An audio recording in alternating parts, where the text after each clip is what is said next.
नहमदुहु व नसल्ली अला रसूलिल करीम बिस्मिल्लाहिर्रहमानिर्रहीम रब्बि इश्रह ली सदरी व यस्सिर ली अमरी वहलुल उक़दतम मिन लिसानी यफ़क़हू क़ौली सदक़ल्लाहुल अज़ीम। मौजूद ख़ातिन हज़रात, कौमों की तारीख़ में कभी कभी कोई मौका ऐसा ज़रूर आता है कि जब उसको अल्लाह तबारक व तआला एक ऐसा चांस देता है कि वो ख़ुद मुख्तारी और इज़्ज़त व वक़ार की ज़िंदगी गुजार सके। और ये मौका बार बार नहीं आया करता, क्योंकि ग़ुलामी के दिन इस दुनिया के अंदर बहुत ज़्यादा हैं।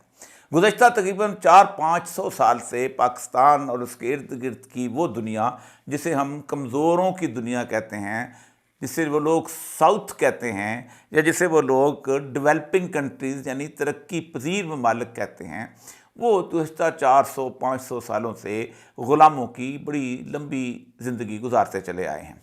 ये अलग बात है कि उससे पहले अगर तो लोग पाकिस्तान और हिंदुस्तान यानी बरसगीर पाक व हिंद के बारे में कहते हैं कि मुग़ल जो थे वो भी तो एक बाहर से आए थे, ऐसा हरगिज़ नहीं है।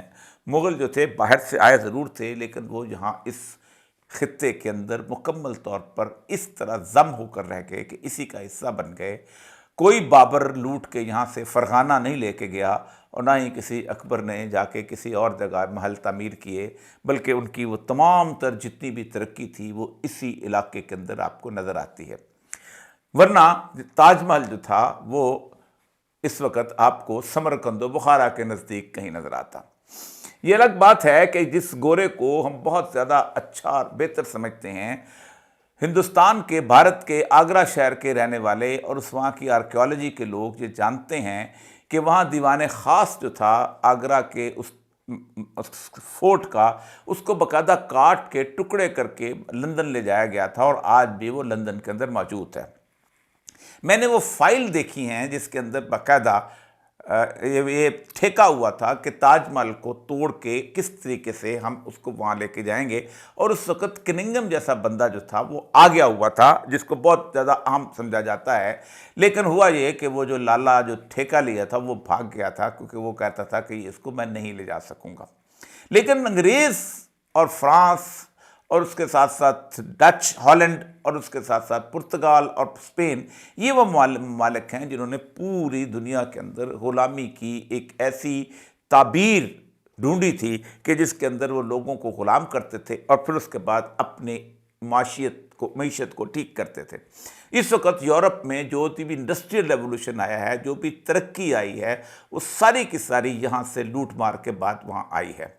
आखिरी वक्त तक यानी 1947 तक, 14 अगस्त 1947 तक 5 करोड़ पाउंड जो था यहाँ से इकट्ठा होता था, और वो ताजे बरतानिया के ख़र्चे के लिए जहाँ जाया करता था, जबकि बाकी सारे अखराजात जो थे वो यहाँ होते थे। और आप अंदाज़ा करें कि उन बचे हुए अखराजात से भी इस मुल्क के अंदर तरक्की हुई थी। सिर्फ 9% मालिया और आबियाना था जो अंग्रेज़ वसूल करता था, और उससे उन्होंने बिगेस्ट रेलवे लाइन बिछाई, बिगेस्ट इरीगेशन सिस्टम बनाया। माल रोड की बिल्डिंग आप देखिए कितनी खूबसूरत हैं, शानदार किस्म की उन्होंने स्कूल अस्पताल कायम किए। जिस ज़िले में गए वहाँ ज़िले के अंदर इंसानों का अस्पताल भी बनाया और जानवरों का अस्पताल भी बनाया। और फिर इसके साथ साथ 1920 में BBC आया, 1926 में कलकत्ता रेडियो आ गया। अंग्रेज़ हमसे निस्बतन पूरी दुनिया में बाकी जितनी भी कॉलोनियल पावर्स थी उनसे ज़्यादा बेहतर था। तभी हमारे यहाँ थोड़ा सा जो इस वक्त मामला है कि हम लोकल बॉडीज़ और जमहूरियत, ये सारी चीज़ें जानते हैं, ये सिर्फ अंग्रेज़ ने यहाँ इस खित्ते में अता की थी। 1920 में उसने पहला इलेक्शन करवाया था पूरे मुल्क के अंदर, और उसमें से हरी सिंह गौर जो था वो वज़ीर आज़म बना था। और इलेक्शन कराने का मकसद भी ये था कि उस वक़्त खिलाफत उस्मानिया के ख़िलाफ़ हक़ में यहाँ खिलाफत मूवमेंट चल रही थी। लेकिन मैं बेसिकली कहने का मकसद ये है कि 400-500 साल से ये पूरा इलाका फ्रेंच बदतरीन हुक्मरान थे। पूरा अफ्रीका जो था उन्होंने बदतरीन ग़ुलामी का उसको शिकार किया था। उसमें भी अगर कोई 2-3 मुल्क चाहे कीनिया, उस युगांडा और तंजानिया जो पहले टांगानिका होता था, वो किसी हद तक आपको इसलिए बेहतर नजर आएंगे कि वहाँ गोरा जो था यानी ब्रिटिशर जो थे वो रूल करते थे। स्पेनिश उससे भी ज़्यादा जालिम थे। जिस बंदे का नाम हम बहुत हीरो के तौर पे पढ़ते हैं और जिसको हम कहते हैं कोलंबस ने दुनिया आबाद की, कोलंबस के जुल्म की कहानी अमेरिका के बॉर्डर्स पर ऐसी है कि वो जब वहाँ गया था तो उसने कहा था कि मैं इस लोगों को पकड़ के लाओ, क्योंकि मैं हज़रत ईसा अलैहिस्सलाम की वो पूरी की पूरी वाक़या जो है वो ड्रामे के तौर पे दोहराना चाहता हूँ। और उनमें से एक बंदे को इकट्ठा किया जाता था, खड़ा किया जाता था और उसको इतवार के दिन सलीब पे चढ़ाया जाता था और वहीं अपनी ज़िंदगी जान दे देता था। इसी तरह जो कोई नहीं होता था उसको पत्थर से, दीवारों से मार मार कर तोड़ा जाता था। इसीलिए जो स्पेनिश चर्च था उसके मुकाबले में दूसरे जो चर्च थे वो ज़्यादा आज़ाद थे और बेहतर थे, और उन पर उस तरह पोप का इख्तियार नहीं था जिस तरह पोप का इख्तियार यहाँ पर था। इसीलिए वो उनके यहाँ थोड़ी सी आज़ादी बेहतर थी।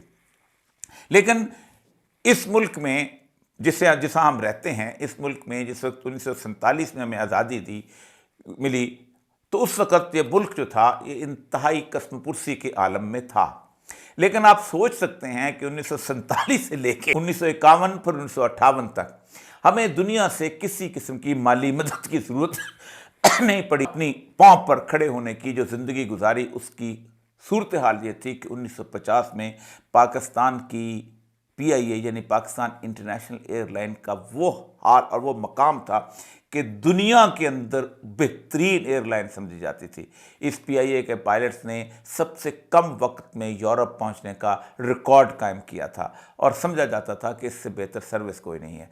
कराची वो शहर था कि जिस शहर में कोई भी शायद ऐसी एयरलाइन न हो जो वहाँ आके टच न करती हो, फिर आगे न जाती हो।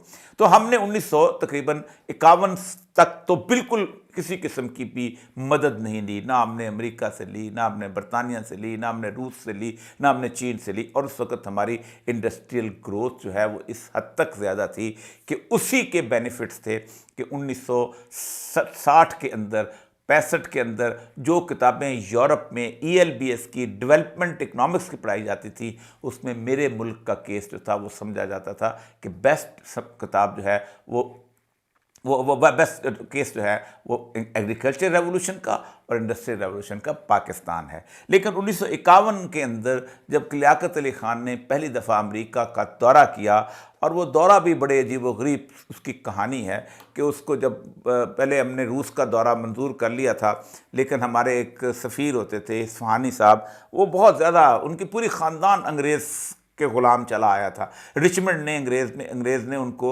जायदादें दी थी। फिर जब वो अंग्रेज़ की हुकूमत यहाँ बन गई तो इस्फहानी ख़ानदान को उन्होंने बंगाल के अंदर ज़मीनें अता की, और बंगाल में वो इस्फहानी टी और पता नहीं क्या क्या आप समझते थे। तो वो सफ़ीर थे, तो वो कहते थे कि आपने जो ये दौरा कबूल कर लिया है रूस का, तो इस रूस के दौरे की वजह से अब अमेरिकी हमारे पीछे पीछे हैं, और वो कहते हैं कि आप जो हैं वो हमें मान लें, हम इंडिया को तो हम कुछ नहीं समझते और आप हमारे साथ ताल्लुकात उस्तवार करें। अब अगर अमेरिका का दौरा आए तो लियाकत अली ख़ान साहब आप उस दौरे को कबूल कर लीजिएगा। और आप अंदाज़ा करें, फिर उस लियाकत अली ख़ान ने वो दौरा कबूल किया, जिसके लिए उन्होंने बाकायदा अमेरिका से जहाज़ मंगवाया, क्योंकि उन्होंने लिखा कि हम एक अलहदा जहाज़ अफोर्ड नहीं कर सकते। और फिर वहाँ पर वो और उनकी बेगम साहिबा जो थी राना लियाकत अली ख़ान, उस दौरे के अंदर वो रहीं वहाँ पर। फिर उनको कहा कि हम अमेरिका की सैर कर लें, तो 18-19 दिन वो अमेरिका की सैर उन्होंने की। फिर वापस इंग्लैंड आ गए और इंग्लैंड में कुछ रुके, फिर कहा हम कनाडा चले जाएँ, फिर वो कनाडा चले। तो 2.5 महीने का जब दौरा मुकम्मल करके यहाँ वापस आए, तो अमरीकी जो हैं उन्होंने उस वक़्त तक अपना पूरा होमवर्क मुकम्मल कर लिया था। और जनरल अयूब खान जो उस वक्त मेजर जनरल होते थे, उनके बारे में उन्होंने रिकमेंडेशन कर दी थी कि इसको आर्मी चीफ लगा दिया जाए, और जनरल ग्रेसी की जगह उनको लगाया गया, और विद इन फ्यू वीक्स उनको लेफ्टिनेंट जनरल प्रमोट किया गया, और चंद ही हफ्तों के अंदर अंदर उनको जो है वो फुल जनरल बना के उनको आर्मी चीफ बना दिया गया। लेकिन उसके साथ साथ एक और चीज़ हमसे अब बस्ता हुई। एक तो ये था कि हमने 1958 के आने के साथ साथ ही हमने IMF के दरवाजे पर दस्तक दी, और हमने पहला लोन जो था वो 1958 के अंदर अयूब खान के आने से कुछ अरसे के बाद लिया, और वो लोन तकरीबन $35,000 था उस वक़्त। आज $35,000 शायद एक आम आदमी की जेब में भी मौजूद हों। लेकिन वो लोन इसलिए लिया गया था कि अमेरिका ने हमें बताया था कि अगर तुम IMF का पैसा अपने पास रखोगे तो तुम्हें इर्द गिर्द से कर्जे मिलेंगे, तो फिर तुम्हारे यहाँ इन्वेस्टमेंट होगी। लेकिन उसके साथ साथ एक और चीज़ जो थी वो अमेरिकन एड हमारे यहाँ आई, और अमेरिका ने हमें कुछ चीज़ों के अंदर मदद देना शुरू की। कुदरतुल्लाह शहाब जो हैं वो लिखते हैं कि सबसे पहली एड जो थी वो ये थी कि वो हमें गंदम दी गई PL 480। एक अकाउंट खोला गया था PL 480, जिसमें हम उसकी पेमेंट करते थे रुपयों के अंदर, और वो रुपए जो थे वो उसके बाद बहुत बड़ी कंट्रोवर्सी चली कि वो अमेरिका जो था वो रुपए चूँकि उसको अकाउंट में मिल जाते थे तो जहाँ बहुत सारे अपने एजेंटों को यहीं उनको पैसे दे दिया करता था और वो पैसे जो थे बेसिकली पाकिस्तान के बजट से गए होते थे। तो उसने लिखा कि वो जब एयरपोर्ट पे ऊँट की गाड़ियों के अंदर वो गंदम जब लाद के आई तो ऊँटों के गले में थैंक यू अमेरिका की तख्तियाँ जो थी वो थी लटकाई गई थी, पूरे कराची में उनका जुलूस निकाला गया। मैं इसलिए कह रहा हूँ कि आज तकरीबन 1951 से लेके अब तक 65-66 साल की इस पूरे के पूरे अरसे के अंदर पहली दफ़ा ऐसा हुआ है कि अमेरिका की जो इमदाद है वो मुकम्मल तौर पर रुक गई है।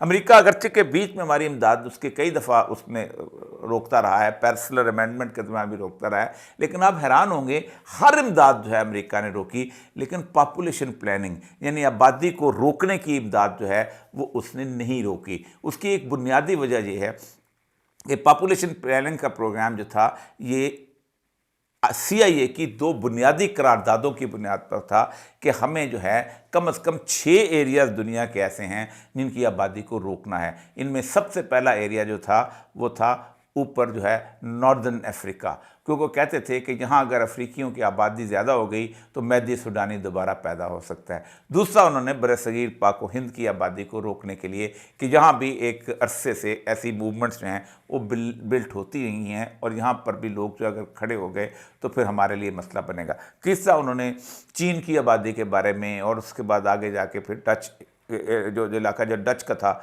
जिसमें वो इंडोनेशिया और मलेशिया उसकी तो वो उसकी कभी रोकी नहीं उन्होंने, लेकिन बाकी इमदाद आती। इस वक्त डोनाल्ड ट्रंप ने जो फैसला किया है कि पाकिस्तान की इमदाद रोकी जा सकती है, पहले तो मैं आपको एक तारीख बता दूं कि हमें कितनी इमदाद यहाँ आती रही है पाकिस्तान की मिलिट्री के हिसाब से भी और पाकिस्तान की सिविल इमदाद जो है। ये मेरे सामने जो है इस वक्त अपना पूरे का पूरा वो जो इंटरनेशनल एड का है, जो इंटरनेशनल जो US एड का प्रोजेक्ट वह उसमें पहले ये है कि 1960 से लेकर 2002 तक तकरीबन 73.1 billion in overseas development assistance में 73 अरब डॉलर। आप सोचें कि ये वो ज़माना था जब पाकिस्तान के अंदर ये उस वक्त अभी हमारा जो लोन था वो 38-39 अरब से ज़्यादा नहीं था। ये मैं 2010 की बात कर रहा हूँ, 2002 की बात कर, उससे पहले तो बिल्कुल ख़त्म था। 2010 तक फिगर्स हमारे पास मौजूद हैं। 2002 to 2000 United States gave almost 19 billion. अगले जो 8 साल हैं उसके अंदर हमें 8 सालों में 19 अरब डॉलर जो थे वो दिए गए। और फिर 2009 में हमारी एक पार्टनरशिप को एनहांस किया गया और हमारे की जो लूगर बर्मन जो है commits the United States to provide 7.5 billion in non military aid. मैं नॉन मिलिट्री की बात कर रहा हूँ, जो वो मैं बताता हूँ वो लोग कौन कहाँ खर्च हुई और कौन कौन से यूनिट से चीज़ें थी जो खा गई उस एड को। उसके बाद ये मेरे पास इस वक्त उनका US एड का जो कंट्री असिस्टेंस प्रोग्राम है जो इस वक्त रुकी है, और ये US की कंट्री असिस्टेंस प्रोग्राम के अंदर उन्होंने इस वक्त ये बताया है कि इस वक्त ऑल एजेंसी जो हैं 170 मिलियन जो है वो पाकिस्तान को एड मिल रही है। और इसमें अफ़गानिस्तान जो है वो पहले नंबर पे है जिसको मिलने वाली एड है, और पाकिस्तान चौथे नंबर पे है, और 13वें नंबर पे भूटान है इस इलाके के अंदर। अच्छा, अब ये एड जो है ये वो रुकी है। इसमें ह्यूमैनिटेरियन एड जो है 55 मिलियन है और गवर्नेंस की एड जो है वो 4 मिलियन। गवर्नेंस को ये है कि तुम अपनी इलेक्शन कमीशन जो है उसको ठीक करो, तुम अपनी जुडिशल रिफॉर्म्स करो, तुम फलां करो, ये वो। गवर्नेंस के अंदर मैं आपको बताता हूँ कि और भी बहुत सारी चीज़ें जो हैं वो हमारे यहाँ हमारे सिविल सर्विस के लोग भी और बाकी लोग भी देते हैं, और वो करते यही हैं कि हमने गाड़ियाँ ख़रीद लीं और दूसरी चीज़ें खरीद लीं। अब ये centre for the global development में ये पूरी ये आपको ये नक्शा मिल जाएगा जिसमें 1951 से लेके 2010 तक जो एड आपको आती चली आ रही है। इसमें आपको जो ब्लू है ये इकोनॉमिक असिस्टेंस है, इसके बाद ये ऊपर जो है ये टोटल असिस्टेंस है, और ये थोड़ा सा गहरा रंग जो है ये मिलिट्री असिस्टेंस का नज़र आता है। इसकी जो तफसील अगर मैं आपको बता दूं, ये ग्राफ अगर साथ रखें तो इसकी तफसील में यही है कि ये जो हमारी इकोनॉमिक असिस्टेंस थी ये 1951 में जो थी वो तकरीबन 2.89 मिलियन के करीब थी, और ये 1952 में ये 74, ये भी इकोनॉमिक असिस्टेंस यानी मिलिट्री असिस्टेंस जो थी हमें 1954 तक नहीं मिली। 1955 में हमें 266 मिलियन जो थे ये मिलिट्री मिले, जबकि हमारे 477 जो थे सिविलियन की मिली। लेकिन 1956 में हमारी एड जो थी मिलिट्री बढ़ा दी गई, 1086 मिलियन, और यहाँ 700 मिलियन आ गए। फिर उसके बाद हमारी फिर इकोनॉमिक सिस्टम जो 57, उसके बाद एक पूरे का पूरा फिगर जो है वो आपको ये 1982 तक है, और उसके साथ साथ ये फिर 2010 तक ये इसके अंदर नज़र आता है। और आखिरी जो 2010 में हमारी टोटल थी 1857 मिलियन, और उसमें से इकोनॉमिक असिस्टेंस थी 1529। और चूंकि हम बहुत ज़्यादा उस वक्त वॉर एंड टेरर में घुसे हुए थे, तो हम उसको 2524 हमें फॉर मिलिट्री मिलती थी, जबकि हमें 1220 जो थे ये कोलिशन सपोर्ट फंड मिलते थे। तो इन सारी मिलिट्री असिस्टेंस एड को मिला के 73 तो इस ह्यूमन असिस्टेंस मिलते हैं, और उस तरह भी हमें आपके कोई 50 अरब जो थे वो दूसरी तरफ भी आ जाते हैं।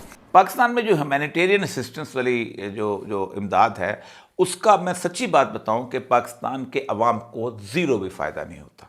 मसलन कहाँ दी जाती है पाकिस्तान में? एक तो जो ह्यूमन राइट एक्टिविस्ट हैं उनको दी जाती है, कोई जो मुख्तलिफ़ किस्म के ब्लास्फेमी के ऊपर जिन्होंने ऑर्गेनाइजेशनें बनाई हुई हैं, या कोई इस तरह की ऑर्गेनाइजेशन बनाई हुई हैं कि जैसे आसमा जागीर साहबा थी, उनकी तो खैर बहुत बेहतर थी, उस तरह की बेशुमार आपको NGOs यहाँ पर आपको मिल जाएंगी। दूसरा जो है ट्रांसजेंडर के ऊपर बहुत बड़ी इमदाद दी जाती थी, बल्कि उस इमदाद को चैनलाइज करने के लिए बाकायदा मिनिस्ट्री ऑफ लॉ के अंदर बाकायदा वो सेल कायम किया गया था, जिसमें ऐसे ऐसे लोग वहाँ मुलाजम रखे गए हैं जो कभी यूनिवर्सिटी प्रोफेसर होते थे, मर्द थे, फिर उसके बाद अपनी सेक्स तब्दील करके तो उन्होंने औरत का रूप धारा, और वो वहाँ पर बैठे हुए हैं, और वो ट्रांसजेंडर केस में भी आए थे। फिर ये जो वुमेन राइट्स की ऑर्गेनाइजेशन हैं, मेरा जिस्म मेरी मर्जी, ये सारे के सारे ये भी इसी के अंदर उनको अमेरिकन असिस्टेंस जो है वो मिलती है। एग्रीकल्चर के मामले के अंदर मैं यहाँ जो USAID का ऑफिस है, तो मैंने गया तो क्या कर, हम रिसर्च कर रहे हैं, आम के रिसर्च कर रहे हैं, बेहतर आम कैसे हो सकता है, और बेहतर जो है वो यहाँ पर खरबूजा कैसे हो सकता है, वो रिसर्च को वो भी कुछ नहीं। फिर जो कैपेसिटी बिल्डिंग की एड दी जाती है, मतलब जुडिशरी को दी जाती है, कोई उसमें कोई क्या कैपेसिटी बिल्डिंग होनी है हमें पता है, जब वो आती है तो बताते हैं क्या करें, तो उसको करते हैं, ये हैं 4 गाड़ियाँ खरीद ली, रूम अच्छा कर लिया, सेंट्रल एयर कंडीशन कर लिया, बिल्डिंग थोड़ी सी तमीर कर दी, सारे का सारा जो है वो एड जो है वो अब गुज़श्ता 2001-2 से वो चली आ रही है, ये जो एड यहाँ पर मौजूद होती है। सिविल सर्विस के अंदर भी इसी तरह की इमदाद जो है वो दी जाती है। ये है कैपेसिटी बिल्डिंग की हमारे यहाँ जो इमदाद यहाँ पर अक्सर औकात आपको नज़र आती है, जिसकी हमारी कोई कैपेसिटी किसी भी तौर पर कहीं पर भी बिल्ट होने की, ये सिर्फ उन कुव्वतों को दी जाती है, उन लोगों को दी जाती है जो अमेरिकन एजेंडे पर काम करते हैं, और इस मुल्क के अंदर एक ग्रुप बनाते हैं कि जो ग्रुप जो है वो पाकिस्तान की असास और पाकिस्तान की उस सारे के सारी नज़रिया उसके ख़िलाफ़ बाकायदा काम करते हैं। इसी तरह एजुकेशन इंस्टीट्यूशन बेशुमार ऐसे हैं कि जिनको मैं नाम नहीं लेना चाहता, जिनको बाकायदा यूरोप से आती है, अमेरिका से एड आती है, और उस एड के तहत उनको बाकायदा यहाँ पर, और वो कोई मिशनरी लेवल पे आ जाती है किसी और जगह। अब इस वक्त वो असिस्टेंस बंद कर दी गई है। यही वजह है कि हम इस वक्त इस समय जो 85 दिन लगे हैं, ये हमें बहुत सोचने के लिए बहुत है। लेकिन अगर लीडरशिप एक कमाल की हो तो इस वक्त पाकिस्तान इस दलदल से बाहर निकल सकता है। पहली बात तो ये है कि चूंकि अमेरिका IMF का और वर्ल्ड बैंक का ग़ुलाम है, इसलिए ग़ुलाम अमेरिकी जो है, अमेरिका ने वर्ल्ड बैंक और उसको IMF को अपना ग़ुलाम बना रखा है, इसलिए वो किसी भी वक्त वर्ल्ड बैंक से और IMF से कह सकते हैं कि उनकी अपनी छतरी जो है हम हमें से निकाल ले, पीछे हमारा लोन रह जाएगा कि हम कैसे पे करते हैं। अगर कोई लीडरशिप ऐसी हो, जैसे राल्फ कोरिया जो था, ये 2006 में इलेक्शन जीत के आया था, और वहाँ से उसमें एक्वाडोर में, तो इसके ऊपर कोई 60 बिलियन के करीब वो जो था वो कर्जा था, और वो सारे का सारा बॉन्ड्स की शक्ल में था जो उसने हासिल किया हुआ था दुनिया की मार्केट पर अपने बॉन्ड फ्लो कर।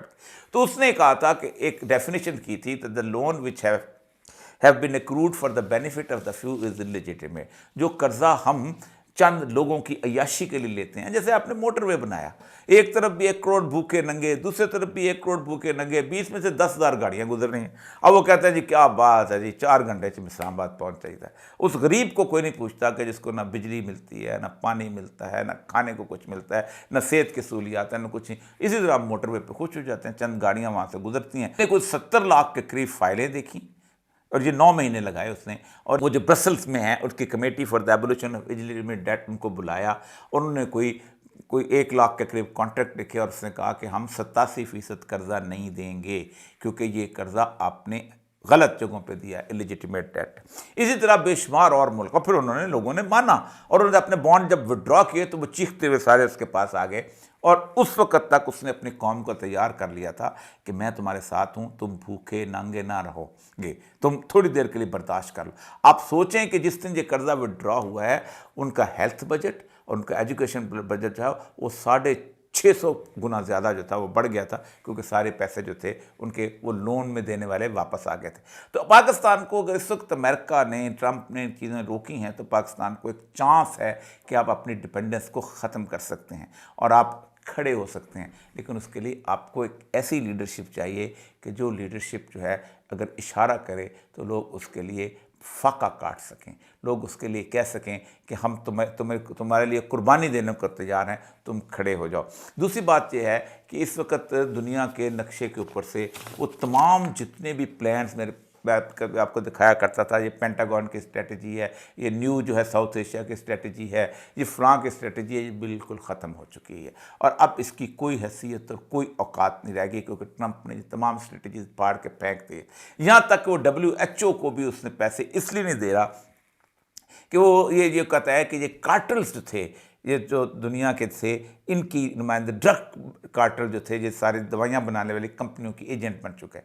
जिसकी उसने थोड़ी सी मिसाल भी एक दी कि 1958 में उन्होंने कहा 240 जो है ये शुगर की मिनिमम लिमिट है। फिर उसके बाद उन्होंने कहा कि कुछ 4-5 साल के बाद दवाइयों वालों ने कहा तो उन्होंने एकदम 200 कर दी। फिर उसके बाद उसने कहा कि 140, फिर 120 पे लिया।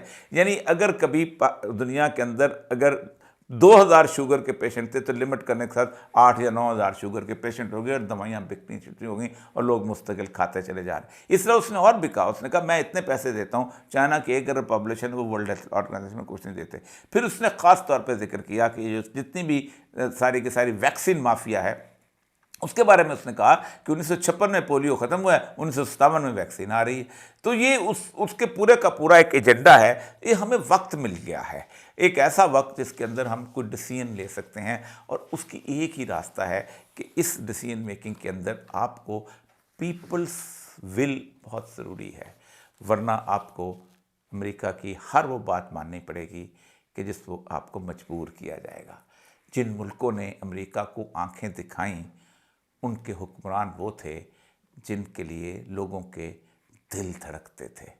कहीं भी आप उठा लें, खा वो ईरान का रेवोल्यूशन है, खा वो उसके साथ साथ चीन की सूरत हाल है, खा वो नॉर्थ कोरिया है, खा वो इस तरह जितने भी बाकी जहाँ जहाँ इनकलाबात आए हैं, जहाँ भी लोगों ने IMF से, वर्ल्ड बैंक से, कर्ज़ों से निजात हासिल की है, उसकी एक ही रास्ता था कि कोई ऐसा हुक्मरान, कोई ऐसा शख्स जिसके लिए लोगों के दिल धड़कते हों और लोग कुर्बानी देने के लिए तैयार हों। वाखिर दावाना अल्हम्दुलिल्लाह रब्बिल आलमीन।